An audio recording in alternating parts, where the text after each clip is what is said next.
Bonjour à tous. Aujourd'hui, j'aimerais parler d'un interdit qui est d'actualité. Quand vous regardez les dessins ou même les sculptures qui ont décrit le peuple juif au fil des générations, vous remarquerez qu'ils sont tous barbus. Bien sûr, je parle des hommes, tous barbus avec des péotes, ce qu'on appelle en français des papillotes. Pour certains sans papillotes, mais tous avec une barbe. Au fil des générations, et puisqu'on a vécu dans des sociétés où c'était normal de se raser, donc c'est devenu quelque chose de presque normal, je dirais. Bon, si vous venez à Bnei Brak, vous verrez que c'est pas très répandu, mais dans toutes les communautés du monde, on a pris l'habitude de se raser. Les gens qui ne sont pas mariés en général aussi sont rasés, même les gens qui sont très religieux se permettent de se raser. Et on a deux interdits connus, peut-être pas assez, c'est le but de cette vidéo, pas d'expliquer qu'est-ce qui est interdit, qu'est-ce qui est permis, mais pourquoi c'est interdit. Quels sont les interdits qui ne sont pas suffisamment répandus? Premièrement, jusqu'où on a le droit de se raser, même si on se rase avec un rasoir kasher, jusqu'où on a le droit de se raser. Et deuxièmement, quels sont les rasoirs ou les lames qui sont permises ou qui sont interdites? En vérité, toutes les lames sont interdites. Certains rasoirs sont tellement performants qu'ils ressemblent à des lames et donc sont interdits. Donc, comme je l'ai dit, je ne vais pas faire une liste de choses permises et interdites, je veux seulement expliquer la gravité de cet interdit et plutôt le sens de cet interdit. La gravité de cet interdit, je n'ai pas besoin d'expliquer, c'est un interdit minatora sur chaque poil qui va être coupé à un endroit interdit ou par une lame qui est interdite. La gravité, donc, elle est établie. Mais l'importance de cet interdit, le sens de cette mitzvah m'a marqué. J'ai découvert quelque chose qui m'a marqué quand j'ai cherché l'explication de cette mitzvah pour la partager avec vous. J'ai découvert quelque chose qui m'a marqué et c'est ce que j'aimerais partager avec vous. Je pense que si même je ne vous avais pas dit le nom de l'auteur de l'explication, vous l'aurez découvert, je vais quand même le dire. Shimshon Raphaël Hirsch donne une explication incroyable, formidable sur l'interdit de se raser. On va commencer par le premier interdit de se raser, à savoir où est-ce que c'est interdit. On a ce qu'on appelle en hébreu peot harosh. Peot harosh, c'est les côtés de la tête. Les côtés de la tête, en fait, c'est l'os qui se trouve parallèle à l'oreille. D'après certains décisionnaires, c'est jusqu'à la taille de cet os. D'après d'autres, c'est jusqu'au bas de l'oreille. Chacun va faire sa question à son rave. Vous avez la possibilité de faire la question sur Torah Box. En tous les cas, on a donc peot harosh, on a l'interdit de raser cet endroit, de le raser, de le couper très court. Pourquoi est-ce que c'est interdit? Nous dit Shimshon Raphaël Hirsch, quand on regarde le visage humain, donc on se met face à un homme et on regarde son visage, on va voir la démarque, la frontière entre la partie avant de son visage et la partie arrière, elle se trouve là. Elle se trouve justement à ce niveau-là. Et pourquoi est-ce que c'est important de connaître la différence entre l'avant et l'arrière de son visage? Nous dit Shimshon Raphaël Hirsch, parce que l'homme, dans le cerveau humain, il y a deux parties, le cerveau et le cervelet, ce qu'il appelle le moach katan et moach gadol, c'est-à-dire le grand cerveau et le petit cerveau. Le cerveau tel quel, il a une taille qui est plus grande que le cervelet qui est petit.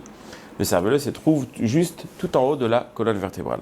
Quelle est la responsabilité du cervelet? Des choses qui sont spécifiques à l'homme, comme la parole, comme le plaisir, comme les peurs. Tout ça, c'est des choses que le cervelet est responsable. Nous dit Rabbi Shimshon Raphaël Hirsch, quand la Torah nous demande de garder une démarque, donc de ne pas raser cet endroit, donc de ne pas faire un lien entre l'avant et l'arrière, de se raser entièrement la tête, et donc on ne va plus faire la différence entre l'avant et l'arrière. La Torah t'a dit, il faut démarquer, il faut créer cette différence. Pourquoi est-ce que c'était tellement important?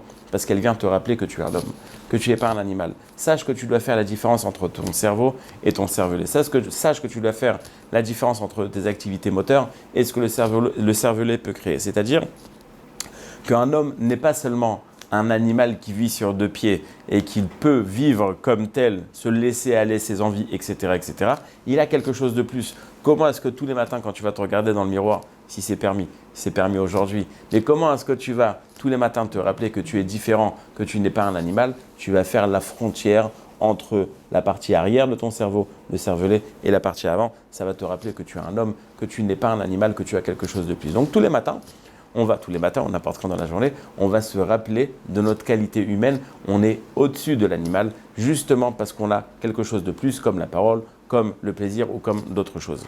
Quand Hachem a créé l'homme, il a marqué qu'il a fait « Vayipach be'apav ruach chaim ». Il a mis en l'homme la vie.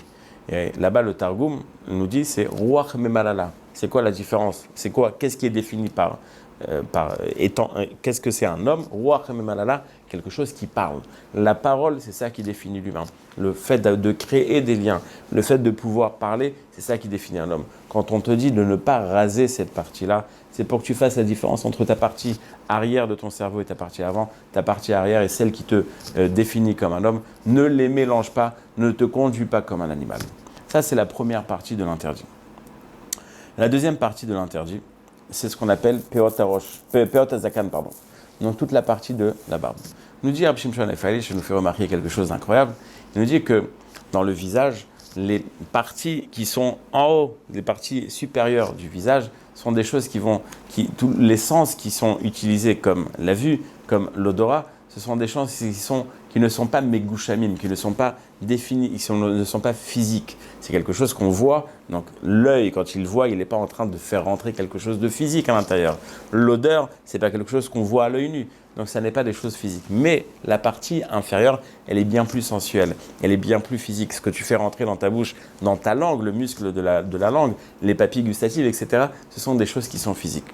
Et donc, puisqu'on a, je vais dire, pas une contradiction, mais on a la partie qui est plus spirituelle et la partie qui est plus matérielle, nous dit Rabbi Shimshon Raphaël Hirsch, Hachem a fait pousser de la barbe.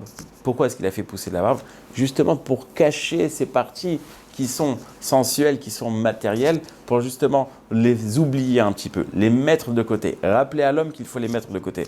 La femme, qui est beaucoup moins matérielle que l'homme, n'a pas besoin d'avoir cette barbe-là, n'a pas besoin de se rappeler qu'elle doit se couper du matériel. L'homme, lui, il est attiré plus par le matériel, donc il a une barbe qui va lui rappeler qu'il faut faire attention et ne pas oublier, ne pas se laisser à son côté matériel. Vient la Torah nous dit, maintenant tu as de la barbe. Si tu la rases complètement, ce que la lame fait, donc ça veut dire que tu ne fais plus attention, c'est pour ça que c'est interdit. Tu peux te tailler la barbe très court, à l'écart que tu vas couvrir cette partie qui est trop matérielle, à l'écart que tu ne vas pas la laisser découverte aujourd'hui. Avec les masques, on est de toutes les façons obligé de le recouvrir. Mais la barbe, le côté physique, est-ce que la Torah a interdit, c'est d'oublier, de ne pas faire de ne pas créer une indifférence au fait qu'on doit recouvrir tout ce qui représente le matériel. Donc la barbe, quand elle est là, quand elle est censée être là, quand on n'a pas le droit de la raser, c'est justement pour nous dire, ce côté matériel ne l'oublie pas. Donc, quelqu'un qui est en train de conserver ce que la Torah lui demande, à savoir ne pas raser Peot Harosh, ne pas raser Peot Hazakan. Donc il se rappelle qu'il est un homme, il a une différence entre l'avant et l'arrière. Il se rappelle qu'un homme doit surmonter ses désirs. Il doit, évidemment, dans le côté qui est spirituel, c'est complètement ouvert, mais dans le côté qui est matériel, il doit le couvrir, il doit je ne veux pas dire l'enfermer, mais il doit le laisser de côté. Donc ces deux interdits-là viennent nous rappeler qu'on est des hommes. C'est pour ça qu'on a des barbes. Pas seulement pour ça qu'on a des barbes, mais ça vient nous rappeler qu'on est des hommes, pas au sens homme-femme. Mais l'homme doit savoir travailler ses instincts naturels. L'homme doit savoir ne pas se laisser. Il n'est pas un animal parce qu'il a quelque chose de spécial. Et bien qu'il a des envies, il doit savoir les gérer d'une certaine manière. Il ne doit pas se laisser aller à ses instincts naturels. L'explication est formidable. Est-ce qu'on peut le faire beofen ma'asi, c'est-à-dire est-ce qu'on peut le traduire d'une manière active? Bien sûr qu'on peut le traduire d'une manière active. Sachez que oui, il y a des cas où on peut permettre de se raser et en vérité, la définition, elle va rejoindre l'explication.